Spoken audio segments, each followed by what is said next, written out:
Halo to have an actual classic combat feel. There's nothing better, to use an example, than to look at the previous Halo titles and see how the melee system has changed over the years, how it's become easier for players, and what I think it should be at for absolute fairness, balance, and functionality. Now, if you notice when I come up to Nick here, Nick, go ahead and crouch. I'm still going to get a lunge towards Nick, but if I'm not looking directly at him, watch what happens. He doesn't take any damage. His shields are still full. Nothing's going on here.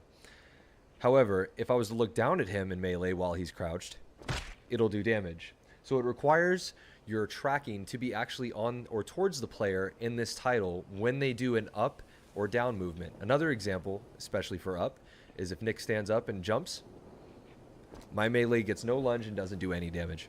However, if I look up while Nick is jumping, I will actually hit my target. This actually makes you have to aim at the player in order to do melee damage. Yes, there is still an assist in terms of lunge, but if your character is not looking at them, then they will not take any damage.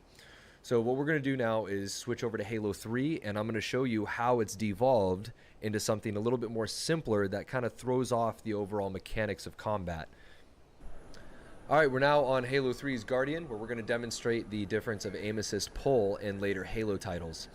Now, if you notice when Nick crouches and I keep my aimer straight, even if I'm not looking at him, it's going to recorrect my aim without any right joystick input and give me a hit. Same applies for when he jumps. Notice how my aimer went up by about 30 degrees right there without any right stick input. The game is actually calculating the trajectory angle of your melee for you, and this is a problem in close range combat because when it comes to technical skill, you should have to actually look at your opponent in order to do damage. In terms of classic Halo compatibility, you're going to want to take away this extra assist in the melee category in order to preserve what would be a more technical and more fair balanced fight between players. Thanks for watching, you guys. I hope you enjoyed the video. If you did, please hit subscribe. Also, if you can, hit that notification bell so you can see every video that I upload. I'm going to be doing a lot more Halo tip videos like this as well, so please stay tuned. And again, thanks for tuning in.